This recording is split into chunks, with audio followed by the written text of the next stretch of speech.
Hello, rail fans.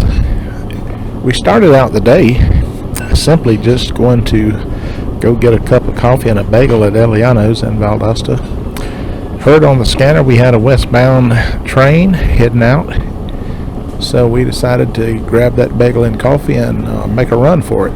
Now, we didn't set out in the morning to do this, but it just happened. I didn't even put socks on. So we made a run for it. And this is the first crossing that we could catch him at. It's Owsley Road. It's about halfway between Quitman and Valdosta. And there's not a lot of visual room here, but they come by at track speed. 210.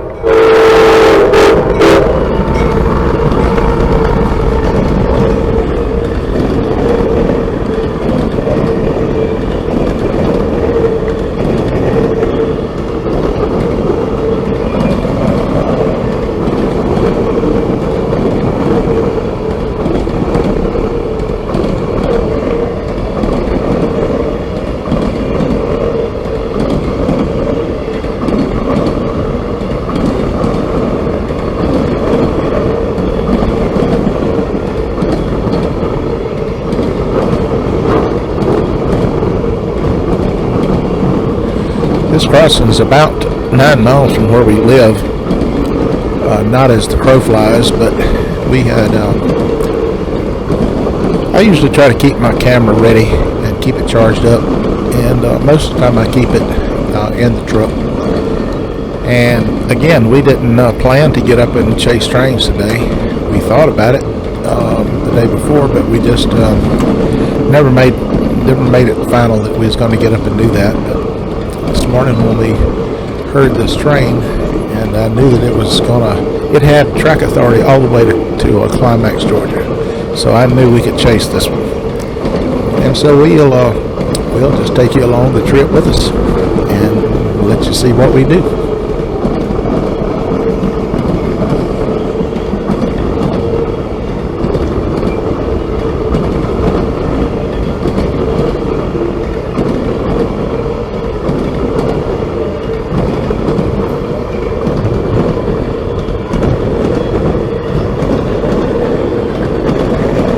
All the hurricanes and storms we've had, you can't really see it here, but there's a lot of trees down, and even along 84 you can tell that there's trees that are missing. This happens to be a good site, and it's a good place you can actually see off of 84 if you're trying to film out the window.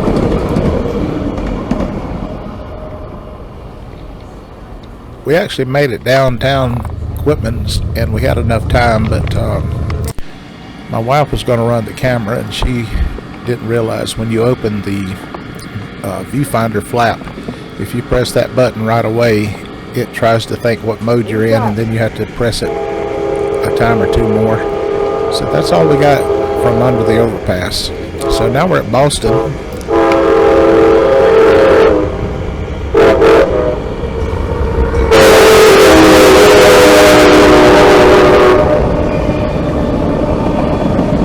Well, that made twice that we got the special toot from the engineer, and we always think that's cool. If you're ever down in this part on the bow line, this is a good place to be. It's easy to get to, and it's plenty of places to be on next to the track. And according to what time of day, where the sun's at, you can find a way to shoot video here. That's one of the problems with the track running east and west. Even though this train is northbound, sometimes you have problems with that sun and the angle that you have to shoot with.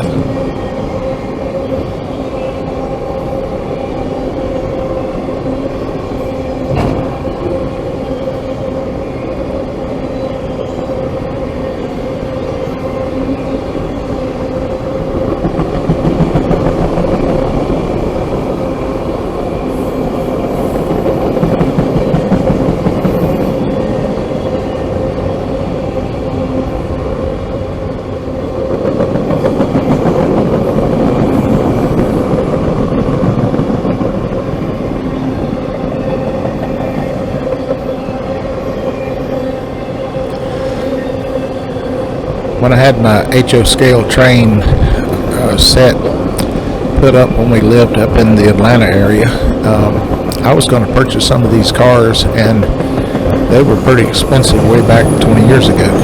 I can't even imagine what they cost now to buy them. So I'll just be content to look at them. We got downtown Thomasville, and there was a festival or something going on. They had just sidewalks full of people coming and going, and we was trying to get down here to the depot, and was just about shooting against the sun, but at the same time I didn't have enough time to try to get to any location that we was able to get to for all the people that was checking out whatever Thomasville had going on. Thomasville, Georgia.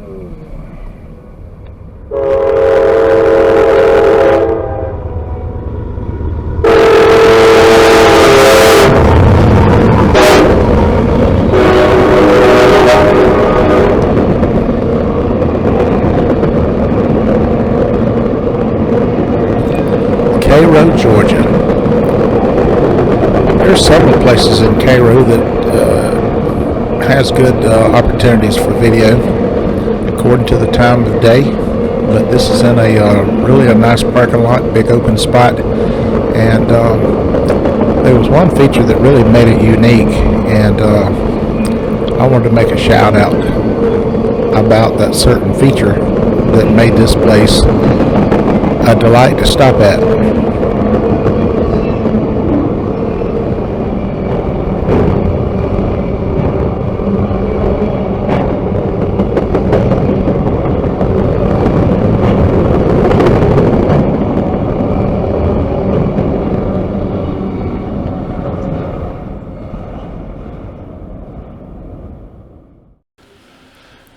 I'd like to give a shout out to the city of Cairo for providing this porta potty on this parking lot.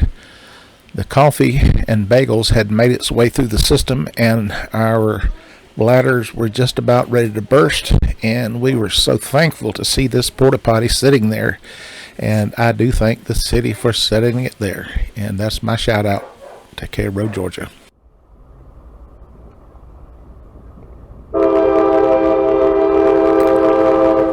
M210 has made it to the siding where he had the track authority in Climax, Georgia. Want to give a special shout out to Bowline Rail Fan. We saw him at the crossing to the east of this one, and I thought I saw him by his car shooting video, and so we got a chance to speak to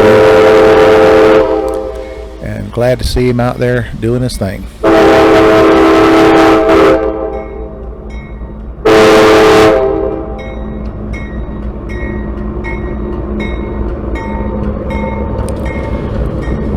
Before we got this shot here, there was another CSX train that was pulling on the main line and was going southbound, and that's M64501. And we thought about it as this one here was going to be on the siding. We was not sure. We didn't hear any chatter on the radio, but we wasn't sure if there was going to be anything more coming along southbound while he was on the siding. So we decided, since we're in Climax, we'll just chase 645 back, and I knew by his number that he was going to end up in Rice Yard in Waycross, and we don't mind ending up in Waycross. There's a good Chinese buffet there.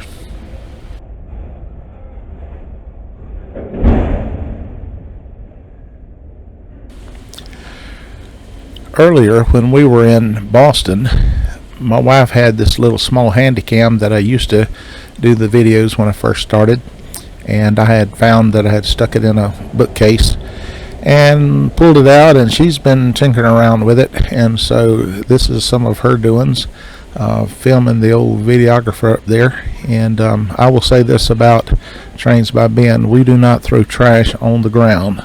Everything that we have, and even when we see stuff, we pick it up and we take it out with us.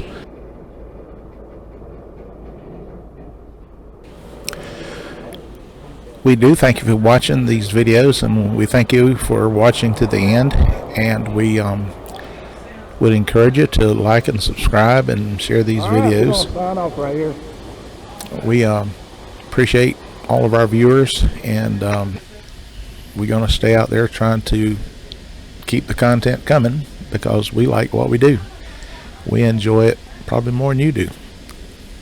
That's just my thinking. Anyway, we appreciate you. And if you want to watch the follow-up to this, it'll be a chase back from Climax to Waycross, and it'll be featuring M645. Until then, see you next time.